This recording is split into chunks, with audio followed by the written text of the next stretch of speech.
बात उत्तर प्रदेश की करें तो यहां के महाभारत से पहले ही मायावती की पार्टी को एक और बड़ा झटका लगा है।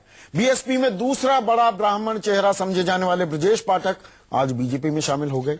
पार्टी अध्यक्ष अमित शाह की मौजूदगी में ब्रजेश पाठक ने बीजेपी की सदस्यता ली। रविवार को आगरा में हुई बीएसपी की जबरदस्त रैली का इंतजाम जिस ब्रजेश पाठक ने संभाला, वो एक दिन बाद सोमवार को दिल्ली के बीजेपी मुख्यालय में बीजेपी अध्यक्ष अमित शाह के साथ बैठ गए। सूरज के छिपने और उगने तक में ही ब्रजेश पाठक ने हाथी से उतरकर भगवा दामन थाम लिया। कहां तो बीजेपी को उखाड़ फेंकने का संकल्प आगरा में ले रहे थे, कहां बीजेपी की सरकार बनवाने की कस्में दिल्ली में खाने लगे। पाठक की पहचान बीएसपी में नंबर 2 बीएसपी महासचिव सतीश चंद्र मिश्र के करीबी के तौर पर होती।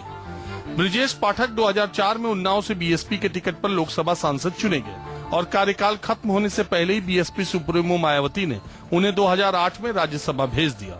लेकिन अब ब्रजेश पाठक को लगता है कि बीएसपी में उनकी उपेक्षा हो रही है। बीएसपी ने ब्रजेश पाठक के पार्टी छोड़ने की भनक मिलते ही उन्हें पार्टी से निकालने का ऐलान कर दिया। हमारी पार्टी में किसी के जाने का कोई असर नहीं पड़ता है।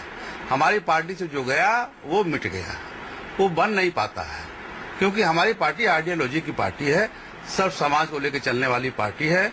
इसमें किसी का अपना निजी स्वार्थ हो तो उसमें हमारी पार्टी क्या कर सकती है। यूपी के महाभारत में ब्राह्मण वोटरों पर डोरे डालने की हर पार्टी कोशिश कर रही है। सूबे में ब्राह्मण वोटरों का दम करीब 12% है। ऐसे में बीएसपी के दूसरे सबसे बड़े ब्राह्मण नेता ब्रजेश पाठक को तोड़कर बीजेपी ने मायावती को तगड़ा झटका दिया है। वहीं कांग्रेस भी यूपी के महाभारत में दमदार तरीके से ब्राह्मण कार्ड खेल रही है। 2 सितंबर को इलाहाबाद में कांग्रेस 20,000 ब्राह्मण कार्यकर्ताओं को जुटाने का प्लान तैयार कर चुकी है। मेरे पास भी एक ब्राह्मण चेहरा है, मुख्यमंत्री पद का प्रत्याशी कांग्रेस पार्टी ने दिया है।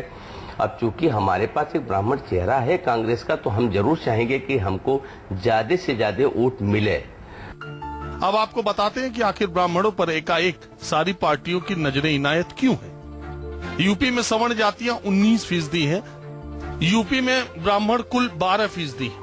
1990 के राम मंदिर आंदोलन से पहले ब्राह्मण कांग्रेस का वोट बैंक होता था। 90 के आंदोलन के दौरान ब्राह्मण बीजेपी के खाते में खिसक लिए।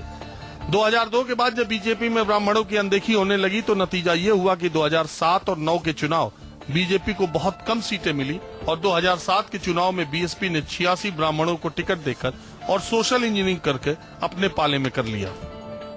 सूबे के ब्राह्मण वोटरों में चुंबक लगाने के लिए कांग्रेस ने ब्राह्मण शीला दीक्षित को मुख्यमंत्री उम्मीदवार बनाया है, तो दूसरी पार्टियां खोज खोज कर ब्राह्मण चेहरों को आगे ला रही हैं। बीजेपी भी ब्राह्मण वोटरों को अपने साथ जोड़ने के लिए बड़े प्लान पर लगातार काम कर रही है। लेकिन बड़ा सवाल है कि इन ब्राह्मण नेताओं और चेहरों के पास क्या ब्राह्मण वोट भी हैं?